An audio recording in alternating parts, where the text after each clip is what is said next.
اللہ کا کلام پڑھایا رسول نے، اصحاب باصفا کو لکھایا رسول نے۔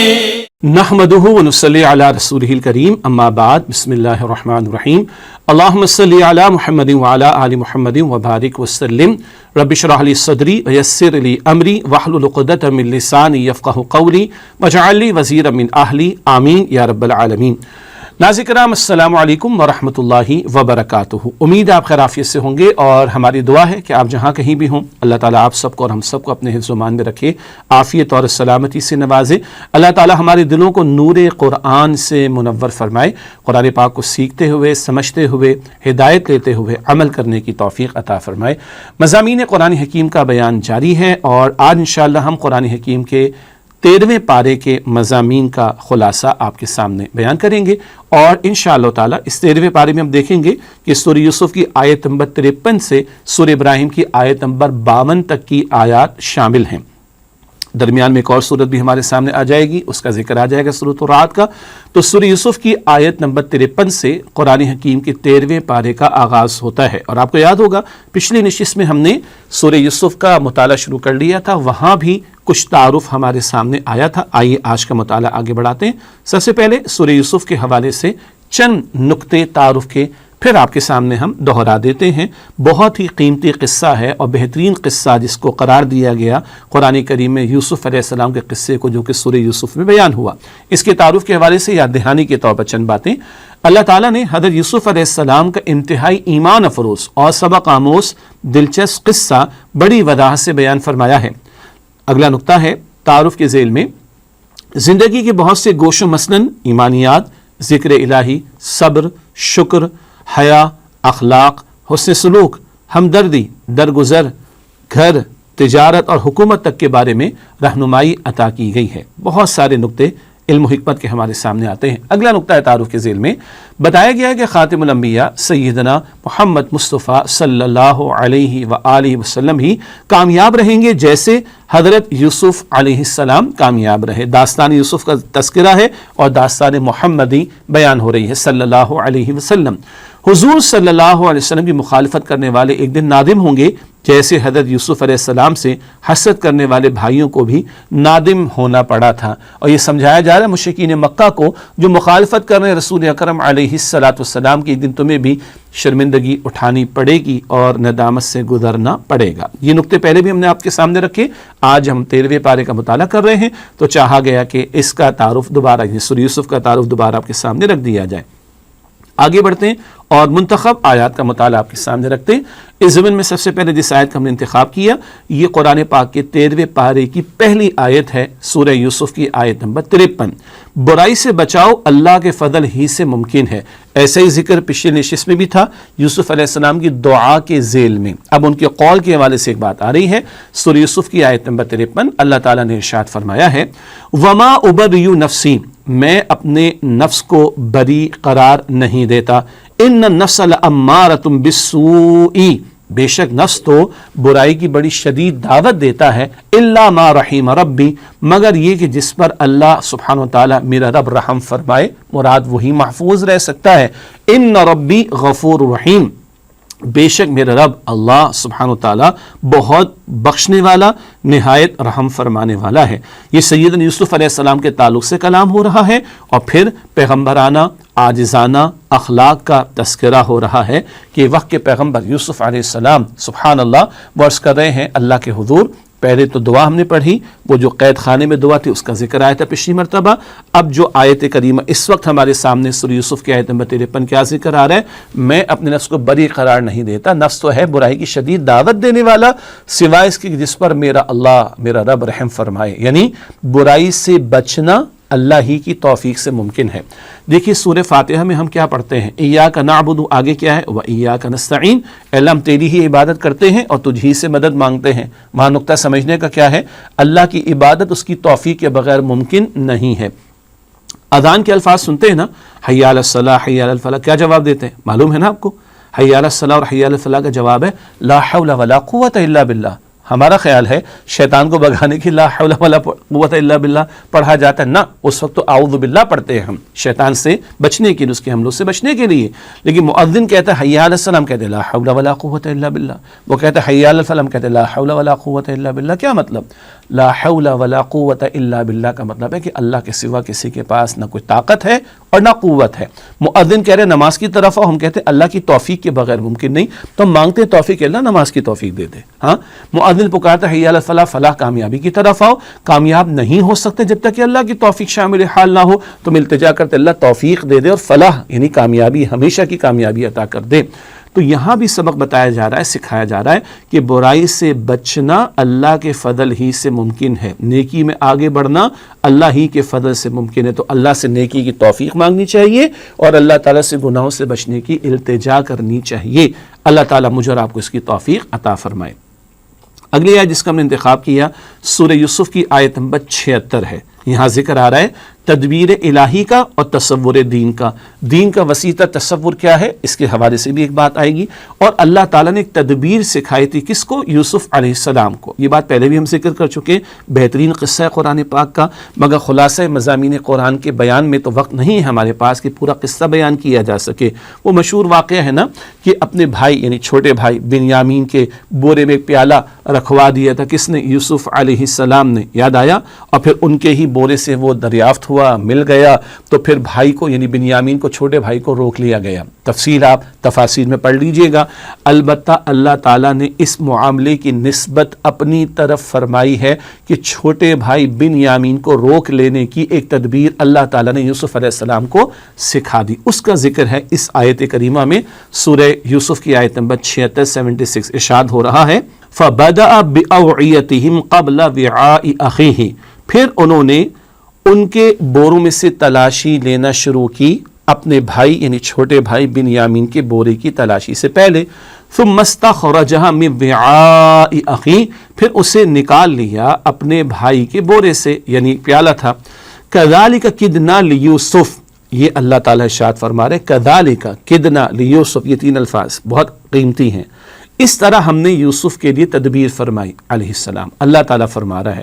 تفسیر آپ پڑھیے گا پورے واقعے کی، سورہ یوسف کا مطالعہ کیجیے گا، تفاسیر کا مطالعہ کیجیے گا. یہ بورے میں پیالہ رکھوانے کا معاملہ، پھر اپنے بھائی کے بورے سے نکال لیے جانے کا معاملہ، اللہ فرما رہے کذالک کدنا لیوسف، اس طرح ہم نے تدبیر فرمائی یوسف کے لیے علیہ السلام، چھوٹے بھائی کو روک لینے کے لیے. آگے اللہ تعالیٰ ارشاد فرما رہا ہے ما کان لیأخذ اخاہ فی دین الملک الا ان یشاء اللہ، وہ بادشاہ کے دین میں رہتے ہوئے اپنے بھائی کو روک نہیں سکتے تھے مگر یہ کہ اللہ تعالیٰ چاہے. اب بادشاہ کا دین، اس سے کیا مراد؟ دین کا لفظ قرآن پاک میں کئی مفاہیم میں استعمال ہوا، یہاں یہ قانون کے مفہوم میں بھی استعمال ہوا ہے کہ بادشاہ کے قانون کے مطابق تو یوسف علیہ السلام کا اپنے بھائی کو روکنا کچھ ممکن نہیں تھا، تو اللہ تعالیٰ نے یہ تدبیر سکھا دی تھی بورے میں پیالہ رکھوانے کی اور پھر بھائی کے بورے سے اس کو نکال لینے کی اور اس کے نتیجے میں چھوٹے بھائی بنیامین کو روک لینے کی. مزید تفصیل میں نہیں جا رہے، لیکن دین الملک، اچھا قرآن پاک میں دین اللہ کے الفاظ بھی آتے ہیں نا، یاد آیا آپ کو؟ سورہ نصر میں ہم پڑھتے ہیں اذا جاء نصر اللہ والفتح ورأیت الناس يدخلون فی دین اللہ افواجا، تو دین اللہ کا بھی ہوتا ہے، یہاں تو دین ملک یعنی بادشاہ کا بیان ہو رہا ہے. تو جب بادشاہ کا قانون چلتا ہو تو دین کس کا ہوگا؟ بادشاہ کا. جب پارلیمنٹ کا قانون چلتا ہو تو دین یعنی سسٹم آف لائف کس کا ہوگا؟ پارلیمنٹ کا. کیا خیال ہے؟ اور جب قانون اور حکم اللہ کا چلتا ہو تو پھر دین کس کا ہوگا؟ اللہ کا. سمجھیں اس چیز کو، یہ دین الملک کا ذکر آ گیا. آج کل دین الجمہور ہے، جمہور میجورٹی جو چاہے فیصلہ کر لے، کوئی شراب کو حلال کر دے، کوئی زنا کو حلال کر دے، کوئی ہم جنس پرستی کو حلال کر دے، LGBT کو حلال کر دے. معاذ اللہ کر رہے ہیں نا دنیا میں لوگ، حرام کام کو حلال کر رہے ہیں معاذ اللہ. تو یہ جمہور کا دین ہے، جمہور کا سسٹم ہے، جو چاہے وہ سسٹم بنا لیں. یہ بادشاہ کا دین ہے، جو چاہے وہ سسٹم بنا لے. اور بھائی جب دین اللہ کا ہوگا تو حکم کس کا چلے گا؟ اللہ کا. قانون کس کا چلے گا؟ اللہ کا. اس تصور دین کو سمجھنا ضروری ہے. تو یہاں بادشاہ کا دین چل رہا تھا، اس وقت بادشاہ کا قانون چل رہا تھا، اس کے تحت تو روکنا ممکن نہیں تھا اپنے بھائی کو. تو اللہ تعالیٰ نے تدبیر یوسف علیہ السلام کو سجھا دی اور سکھا دی. یہ ہے تصور دین جو سمجھنا ضروری ہے. تو آج اللہ کا حکم، اللہ کی شریعت نافذ ہے نہیں، تو دین تو کسی اور کا چل رہا ہے نا. تو دین تو اللہ کا چلنا چاہیے، اللہ کا حکم نافذ ہونا چاہیے. اور اللہ کی شریعت نافذ ہونی چاہیے، یہ مستقل قرآن پاک کا موضوع ہے جو ہمارے سامنے آتا ہے۔ بہرحال فرمایا ما کان لیاخذ اخاہ فی دین الملک الا ان یشاء اللہ، ان کے لیے ممکن نہیں تھا کہ اپنے بھائی کو بادشاہ کے دین یعنی قانون کے مطابق روک لیتے، مگر یہ کہ اللہ جو چاہے تو اللہ نے تدبیر سکھا دی۔ نرفع درجات من نشاء، ہم جس کے چاہتے درجات کو بلند کرتے ہیں، وفوق کل ذی علم علیم، اور ہر علم رکھنے والے کے اوپر ایک بہت بڑا علم رکھنے والا ہوا کرتا ہے، یعنی مخلوق کا علم تو کچھ بھی نہیں ہے، اللہ تعالیٰ کے علم کے مقابلے میں سب سے بڑھ کر علم کس کے پاس ہے؟ اللہ سبحانہ و تعالیٰ کے پاس۔ اگلی آیت جس کا ہم نے انتخاب کیا وہ سورہ یوسف کی آیت نمبر 101 ہے، اور یہاں حضرت یوسف علیہ السلام کی عمدہ دعائیں نقل کی کہ بہت پیاری باتیں ان دعاؤں کے ذیل میں ہمارے سامنے آتی ہیں۔ پیغمبرانہ اخلاق کا ذکر بھی آتا ہے، پیغمبرانہ عاجزی کا ذکر بھی آتا ہے، پیغمبر اللہ سے کیسے التجا کرتے ہیں، اللہ تعالیٰ سے کیا کیا مانگتے ہیں، اللہ تعالیٰ ہمیں سکھا رہا ہے۔ سورہ یوسف کی آیت نمبر 101 فرمایا گیا رب قد آتیتنی من الملک، اے میرے رب، یوسف علیہ السلام اللہ تعالیٰ سے التجا کر رہے ہیں کہ اے میرے رب، بے شک تو نے مجھے بادشاہت میں سے عطا فرمایا، وعلمتنی من تأویل الاحادیث، اور تو نے مجھے معاملہ فہمی باتوں کا فہم سکھایا، فاطر السماوات والارض، اے آسمانوں اور زمین کے پیدا فرمانے والے اللہ، انت ولی فی الدنیا والآخرہ، تو میرا ولی کارساز ہے دنیا اور آخرت میں، توفنی مسلمن، مجھے اسلام کی حالت میں وفات عطا فرما، والحقنی بالصالحین، اور مجھے نیک لوگوں کے ساتھ شامل فرما۔ اللہ اکبر، کس قدر قیمتی تعلیمات ہمارے سامنے آ رہی ہیں۔ یہ اختیار عطا ہوا تھا یوسف علیہ السلام کو، مصر کی زمین پر اختیار عطا ہوا تھا، اور خزانوں کی ذمہ داری ان کے حوالے کر دی گئی تھی۔ یہ 13ویں پارے کے شروع میں بات آتی ہے، یہ کس کی طرف نسبت ہو رہی ہے؟ اللہ تو نے عطا فرمایا۔ اچھا، خوابوں کی تعبیر ہو، جیسے خوابوں کی تعبیر انہوں نے قید خانے میں بھی بتائی اور بادشاہ کے خواب کی بھی تعبیر بتائی، یا معاملہ فہمی اور ڈیسیشن میکنگ ہو، یہ علم اللہ تعالیٰ نے عطا فرمایا، نسبت اللہ کی طرف، اللہ تو نے عطا فرمایا، بادشاہت میں سے اختیار تو نے دیا، یہ علم تو نے اے اللہ دیا۔ تو کون ہے اللہ؟ تو آسمان و زمین کا پیدا فرمانے والا ہے، کل اختیار تو تیرا ہے، اور تو ہی میرا ولی اور کارساز دنیا اور آخرت میں۔ کس قدر توحید کے عملی پہلوؤں کا بیان ہے۔ اور توفنی مسلمہ، اے میرے رب مجھے اسلام کی حالت پر وفات دے۔ پیغمبروں سے بڑھ کر مسلم کون ہوگا؟ پیغمبروں سے بڑھ کر فرما بردار کون ہوگا اللہ تعالیٰ کا؟ وہ دعا کر رہے ہیں، اللہ توفنی مسلمہ، مجھے اسلام کی حالت پر وفات دے، والحقنی بالصالحین، اور مجھے صالحین میں شامل فرما دے۔ اللہ اکبر، کس قدر عاجزانہ کلام ہے، کس قدر عاجزی سے اللہ سے مانگا جا رہا ہے، اور کس قدر اللہ تعالیٰ کی عظمتوں کا تذکرہ بھی ہو رہا ہے۔ تو دعا میں ہی مطلوب ہے نا، عاجزی مطلوب ہے، انکساری مطلوب ہے، اللہ تعالیٰ کی عظمت کا بیان مطلوب ہے۔ اللہ تعالیٰ مانگنا ہمیں سکھا رہا ہے پیغمبروں کی دعاؤں کے ذریعے سے۔ اگلی آیت جس کا ہم نے انتخاب کیا سورہ یوسف میں سے، وہ آیت نمبر 108، نبی کریم صلی اللہ علیہ وسلم کی 23 برس کی مستقل سنت۔ سورہ یوسف کی آیت نمبر 108 میں فرمایا جا رہا ہے، اللہ کے رسول علیہ السلام سے کہلوایا جا رہا ہے، قل ھذہ سبیلی ادعو الی اللہ، اے نبی صلی اللہ علیہ وسلم فرما دیجئے یہ میرا راستہ ہے، میرا طریقہ ہے، ادعو الی اللہ، میں اللہ کی طرف دعوت دیتا ہوں، علی بصیرت، پوری بصیرت یعنی یقین و کنوکشن کے ساتھ، انا، میں بھی دعوت کا کام کر رہا ہوں اللہ کی طرف بلانے کا، ومن اتبعنی، اور وہ بھی جنہوں نے میری اتباع کی۔ یہ ہے 23 برس کی سنت کا بیان نبی اکرم علیہ السلام کی، کہ یہ میرا راستہ ہے، یہ میرا طریقہ ہے، میں اللہ کی طرف دعوت دیتا ہوں پوری بصیرت اور یقین و کنوکشن کے ساتھ، میں بھی یہ کام کر رہا ہوں اور میری اتباع کرنے والے بھی یہ کام کر رہے ہیں۔ سبحان اللہ وما انا من المشرکین، اور اللہ ہر عیب سے پاک ہے اور میں شرک کرنے والوں میں سے نہیں ہوں۔ اب غور کیجئے، اللہ کے نبی علیہ السلام کی 23 برس کی سنت، دعوت الی اللہ، آپ کی اتباع کرنے والے بھی یہی کام کر رہے ہیں۔ اس سے پتہ چلا کہ رسول اکرم صلی اللہ علیہ وسلم کی اتباع کا سب سے بڑا تقاضا کیا ہے؟ وہ 23 برس کی سنت کو ادا کرنا، اور وہ ہے دعوت الی اللہ کی سنت۔ ہر مسلمان پر لازم ہے، عالم بننا، مفتی بننا، حافظ قرآن بننا، مسجد کا امام بننا بڑے مناصب ہیں، مگر یہ فرض کے درجے میں اس معنی میں نہیں ہے، لیکن دعوت کا کام کرنا ہر مسلمان پر فرض ہے، جو اس کا علم ہو، جتنا اس کا علم ہو، جتنی اس کی صلاحیت ہو، جتنی اس کی کیپیسٹی ہو، جتنا اس کا دائرہ کار ہو، ہر مسلمان پر دعوت کا کام کرنا فرض ہے۔ کیوں؟ یہ امت دعوت کے کام کے لیے اٹھائی گئی، خیر کی دعوت دینے کے لیے اٹھائی گئی، نیکی کا حکم دینے کے لیے پیدا کی گئی، بدی سے روکنے کے لیے کھڑی کی گئی۔ سورہ آل عمران آیت نمبر 110 میں آتا ہے